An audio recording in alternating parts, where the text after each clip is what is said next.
너무 막막했죠. 사실 답답하고 나 이거 다 갚고 죽을 수 있을까?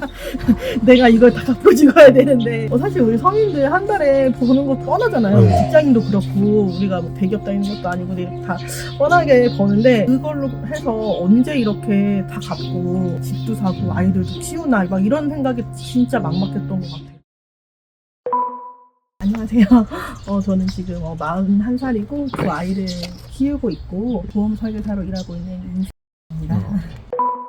17년도에 회생을 진행을 했었거든요. 네. 잘 마무리 운영 잘 짓고요. 다 끝나서 이렇게 보고서 신청하게 되었습니다.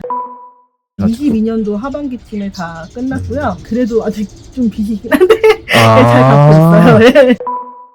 아이 낳고 사실 이제 계속 전업이었어요. 그래서 이제 아기 아빠가 이제 혼자서 외벌이였는데 아이 아빠가 이제 일하다가 좀 허리를 좀 많이 다쳐가지고 일을 못하는 상황이 왔었거든요. 거의 한 7, 8개월 가까이 일을 못했어요. 근데 그때 이제 계속 이제 아이도 케어도 해야 되고 생활비도 들어가고 또 원래 대출이 없었던 상태도 아니어가지고 주부대출 이런 거 솔직히 잘 대출에 대해서 좀 무지했죠. 잘 몰라가지고 배부나 이런 데서 제가 막 받게 된 거예요. 받다 보니까 결국은 계속 돌려막기 하고 신용카드랑 대출이랑 그렇게 돌려막기 하다가 빵 터져버린 거죠. 그래서 이제 주변에 친구 도움으로 이런 게 있다고 알려줘서 그래서 회생을 신청하게 되었어요. 카드론도 받고 리볼빙도 막 되고 막 이렇게 막 다 터졌었거든요. 그래서 돌려막기를 막 하다가 터져버렸어요. 어느 순간에. 20만 원이었어요. 5년 갚는 걸로 20만 원. 큰 금액은 아니었죠. 근데 이제 사실 저희 나이가 젊고 제가 원래 전업이었잖아요. 그랬을 경우에 원래 회생이 안 되는 걸로 알고 있어요. 사실 좀 일을 하고 있어야 되는 걸로 알고 있거든요. 그래서 이제 급하게 그때 당시에 동네에 이제 작은 마트 있잖아요. 그런 캐셔로 제가 일자리를 구했어요. 근데 이제 그때 아이들이 막 진짜 3살, 1살 이럴 때여가지고 정말 손이 많이 가고 누가 봐줄 때도 없었는데 그래서 겨우겨우 이제 낮 시간에만 잠깐 할 수 있는 그런 캐셔 알바를 해서 그걸로 이제 했더니 최저로 잡힌 금액이 20만 원이었어요. 네, 그때 당시 월급이 한 100만 원 정도였거든요. 한 달에 캐셔 월급이. 그거랑 뭐 아예 한 명당 이렇게 부양자로 정할 수 있으니까 최저 생계비가 빠지고 나서 제가 내는 변제 금액은 20만 원이었어요. 이게 사실 지금 생각했을 때는 20만 원, 40만 원이면 그렇게 큰 금액이 아니잖아요. 물론 저희가 이제 한 달에 내던 카드값이나 대출 변제금 같은 거 생각하면은 훨씬 월 부담은 적어지긴 했어요. 근데 막상 신용카드도 아까 못 쓰고 아무것도 못 쓴다고 했잖아요. 딱 월급에서 그 금액과 고정되는 금액들이 계속 지출들이 있잖아요. 그거를 빼고 나니까 사실 생활은 정말 빠듯하더라고요. 그래도 넉넉지는 않더라고요.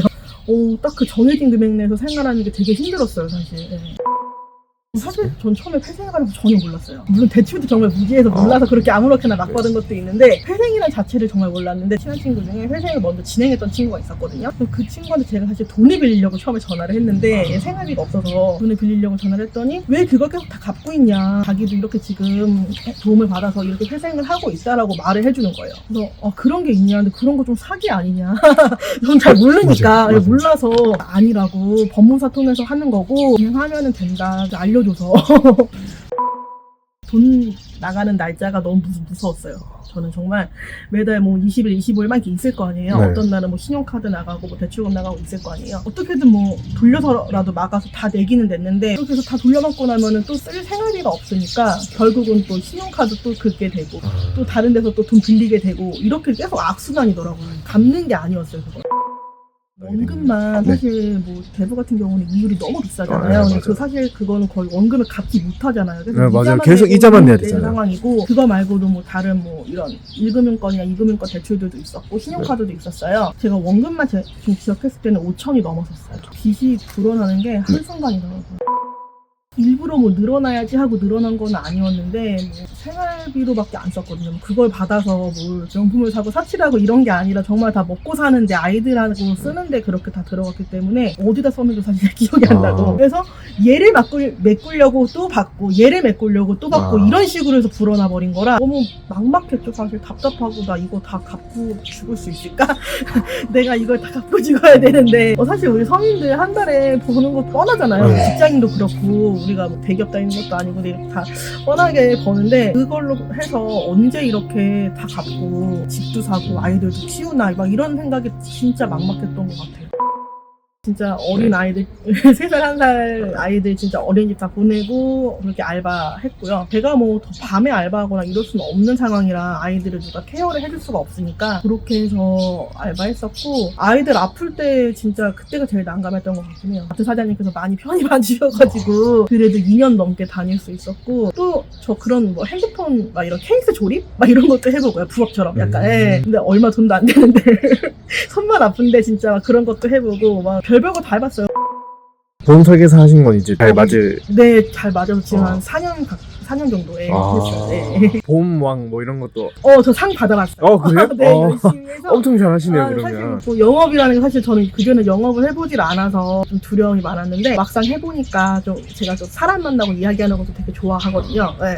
이런 또 병이나 의학에 관해서도 또 연구해서 이렇게 고객들하고 나누고 무조건 막 판매하려고 그러는 것보다 이렇게 그렇게 친구처럼 고객들하고 그렇게 하다 보니까 자연스럽게 이게 또 보험도 팔게 되고 이러더라고요.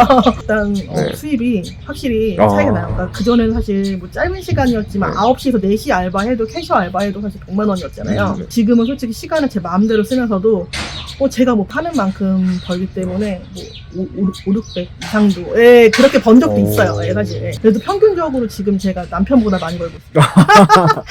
고정적인 직장인보다는 제가 그래도 봤을 때 많이 벌고 있습니다. 정말 제대하게 성공하셨네요. 네. 네. 사실 요 20만 원, 남편은 40만 원 정도의 월 금액이었잖아요. 근데 그마저도 밀려가지고요. 중간에 이게 그게 회생도 몇 개월 이상 밀리면 이게 아예 폐지가 되는 걸로 알고 있어요. 다시 신청해야 되고 약간 이런 걸로 알고 있는데 그렇게 될 뻔했어요. 그 금액조차도 내기가 너무 힘들어가지고 밀리고 하다가 한 5, 6개월 정도 밀리니까 이게 날라오더라고요. 이거 몇째까지 안 내면 이제 다시 이거는 폐지되고 다시 신청을 해야 되는 상황이었거든요. 그래서 어떻게 또 그때 빌려가지고 내고 그랬던 적도 있었어요. 동생이 여동생이 있는데 많이 도와줬어요. 사실 가족 물론 친구들도 있지만 사실 돈을 빌려주고 하는 거는 믿음이고 갚기가 얘가 힘든 상황이라면 못 받을 수도 있는 상황일 수도 있잖아요. 근데 이제 동생이 항상 믿고 빌려주고 도움도 돼주고 했던 것 같아요. 그래서 지금 오늘날 이제 보험왕까지 또 맞아요. 연결이 되는. 네. 처음에 이제 법무사에서 다 진행을 해주시고 도움을 많이 주시긴 했는데요. 반성문처럼 쓰거든요, 판사님한테. 이래서 이렇게 빚이 생겼고 이런 부분들이 저희가 힘든 게 있었고 이런 거에 대해서 좀 반성문처럼 써요. 친애하는 판사님이 정말 이래서 이렇게 됐습니다. 그렇게 이제 보내고 나서도 개시 결정 나기 전까지 물론 법무사에서는 이거 100% 될 거라고, 왜냐면 이게 뭐 도박이나 뭐 그렇게 사실해서 생긴 빚이 아니고 될 거라고 걱정하지 말라고 했는데 정말 마음이 막 쫄린다 그래야 되나요? 하루하루 정말 이게 될까? 그러면서도 사실 대출이나 신용카드 같은 경우가 이때 개시 결정 나기 전에 물론 뭐 근데 압력 이런 거는 되지 않게 홍보는 하긴 했는데 그래도 연락이 오긴 왔어요. 사실 저 전에는 집까지 찾아온 적도 있었거든요. 물론 그 사람들이 협박하거나 이러진 않지만 요 전까지가 되게 좀 마음이 많이 떨리고 좀 불안하고 이랬던 것 같아요. 5천 정도가 제가 생각했을 때는 이자는 뭐 더 많았겠죠. 왜냐면 대부 쪽은 워낙 이율이 세니까 많이 상담받았다고.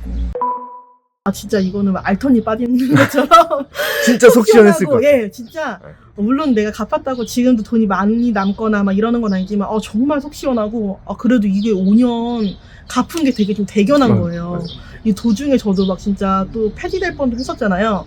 근데 그 도중에 진짜 중도하차 하시는 분들도 많대요. 사실 이게 길잖아요. 오진 않아요. 힘들긴 했는데 갚고 나니까 너무너무 뿌듯하고 이제 뭔가 그래도 이사도 이제 좀 나중에 가고 할 수 있겠다? 약간 이런 희망이 생기더라고요. 진짜 이겨냈잖아요. 우리 버텼다, 잘 버텼다, 서로 수고했다. 악수하고 진짜 강하다. 그래도 이렇게 힘들었는데 이렇게 버티고 나니까 좀 낫네. 그 말 많이 했습니다. 지금 참 너무 힘든 시기를 겪고 있을 거라 생각이 드는데 그 시기 잘 버티시고 나면요 정말 재도약할 수 있는 기회가 옵니다. 너무 마음 홀가분해지고 조금만 더 버티시면은 편해지실 수 있으니까 밀리지 마시고 중간에 폐지되지 않게 밀리지 마시고 잘 갚으셔가지고 면책 받으시길 바랍니다. 화이팅! 유튜브 상단 링크를 클릭해 주시고 개인 회생 무료 상담 신청해 보세요.